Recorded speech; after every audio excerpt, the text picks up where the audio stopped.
दिसंबर से भारत की न्यायपालिका में एक नया अध्याय शुरू हो गया है। देश के 53वें मुख्य न्यायाधीश जस्टिस सूर्यकांत ने पद ग्रहण करते ही सुप्रीम कोर्ट की कार्यप्रणाली में ऐसे बड़े सुधार किए हैं जिनके प्रभाव न केवल कोर्ट की कार्यक्षमता पर पड़ेंगे बल्कि आम जनता, वकीलों, युवा, अधिवक्ताओं व न्याय के इंतजार में बैठे अनगिनत नागरिकों के लिए भी ये एक ऐतिहासिक बदलाव माना जा रहा है। भारत की अदालतों में दशकों से चला आ रहा तारीख पर तारीख वाला सिस्टम, अनावश्यक स्थगन, भारी मेंशनिंग, बेवजह की देरी और केसों में बढ़ती पेंडेंसी, इन सभी समस्याओं को जस्टिस सूर्यकांत ने लगभग युद्ध स्तर पर संबोधित किया है। उनकी दृष्टि साफ है कि कोर्ट को अनावश्यक बोझ से मुक्त करना, प्रक्रिया को तेज और पारदर्शी बनाना और न्यायिक व्यवस्था को जनता के लिए ज्यादा सुलभ तथा प्रभावी बनाना।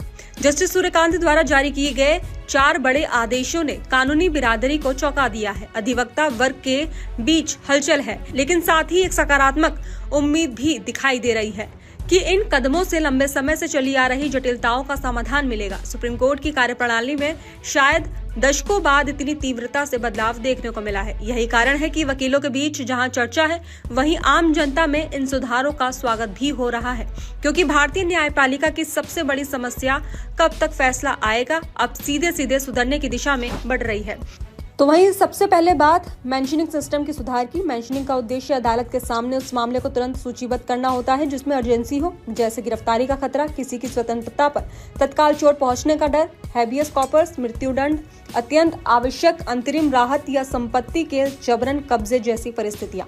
लेकिन सालों से मेंशनिंग की प्रक्रिया अपने मूल उद्देश्य से भटक चुकी थी। वरिष्ठ अधिवक्ताओं के प्रभाव, भीड़, दबाव और प्रतिष्ठा दिखाने की प्रवृत्ति के कारण युवा अधिवक्ताओं को मौका नहीं मिल पा रहा था। कई बार गैर जरूरी मामलों की मेंशनिंग से कोर्ट का कीमती समय बेकार चला जाता था। जस्टिस सूर्यकांत ने इसी व्यवस्था पर करारा प्रहार करते हुए कहा था, मेंशनिंग का मतलब अदालत पर दबाव बनाना नहीं है। यही कारण है कि उन्होंने मेंशनिंग को ऑटोमेटिक बनाने का बड़ा निर्णय लिया है। अब केवल वही मामले तुरंत सूचीबद्ध होंगे जिनमें वास्तविक और गंभीर अर्जेंसी होगी, जैसे नियमित जमानत, अग्रिम जमानत, जमानत रद्द करने की याचिकाएं, घर दुकान गिराने या बेदखली जैसी कार्रवाइयां, हैबियस कॉर्पस यानी किसी व्यक्ति को अदालत के सामने तुरंत पेश करने का आदेश, मृत्यु दंड से जुड़े मामले, व्यक्तिगत स्वतंत्रता से संबंधित याचिकाएं और कब्जे के विवाद जहां जान माल का सीधा खतरा हो। इन मामलों को कामकाजी दिनों के भीतर स्वतः सूचीबद्ध किया जाएगा। इससे न केवल समय बचेगा बल्कि अत्यावश्यक मामलों को प्राथमिकता भी मिल सकेगी। तो वहीं दूसरा बड़ा बदलाव वरिष्ठ और युवा वकीलों के बीच अफसरों के असंतुलन को खत्म करने की दिशा में है।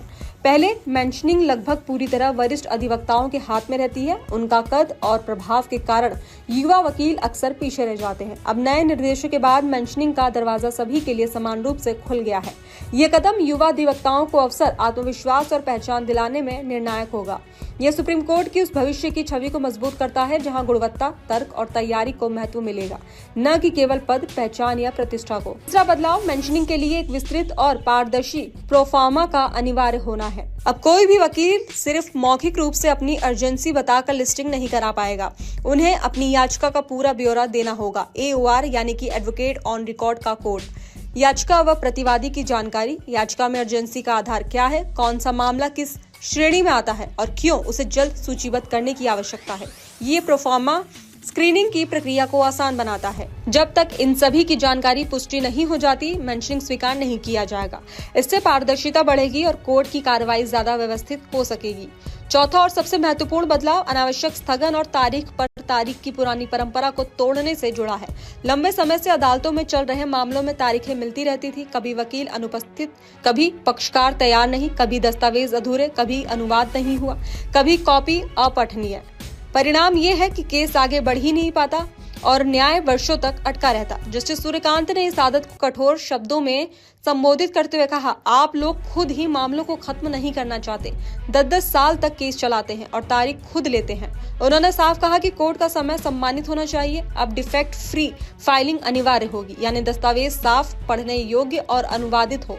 अगर फाइलिंग में डिफेक्ट होगा तो केस सूचीबद्ध नहीं होगा। इससे प्रक्रिया तेज और प्रभावी होगी। तो वहीं इन सुधारों के साथ ये सवाल उठता है कि क्या सुप्रीम कोर्ट और हाई कोर्ट में लंबित मामलों के पहाड़ पर कोई वास्तविक असर पड़ेगा।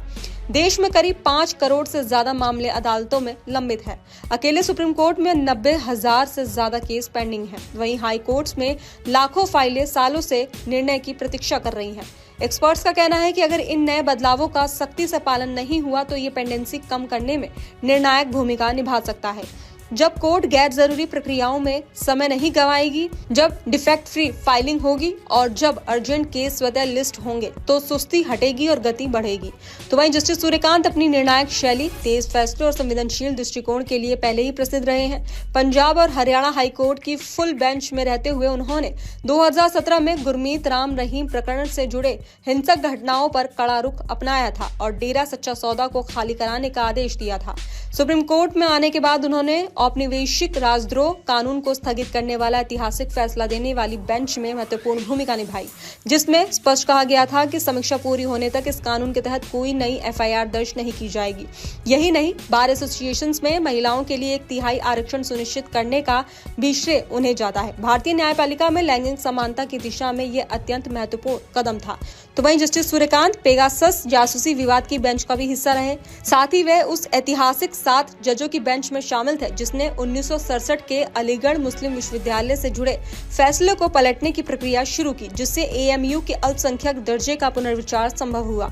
एक ऐसा प्रश्न जो भारत के संविधान, शिक्षा प्रणाली और अल्पसंख्यक अधिकारों से गहराई से जुड़ा है। तो वहीं अब जब वे देश के मुख्य न्यायाधीश बन चुके हैं, उनकी प्राथमिकता स्पष्ट है: न्यायिक व्यवस्था में पारदर्शिता, गति और व्यवस्था स्थापित करना। उनके द्वारा शुरू किए गए सुधार भविष्य में सुप्रीम कोर्ट की तस्वीर बदल सकते हैं। ये देखना दिलचस्प होगा कि आने वाले महीनों में सुप्रीम कोर्ट की दक्षता, केस निपटान और न्याय प्रदान करने की गति में कितना सुधार आता है। लेकिन इतना तो तय है कि जस्टिस सूर्यकांत ने इस देश की न्यायपालिका को हिलाने वाली शुरुआत कर दी है और इस बदलाव का असर आने वाले सालों तक महसूस किया जाएगा।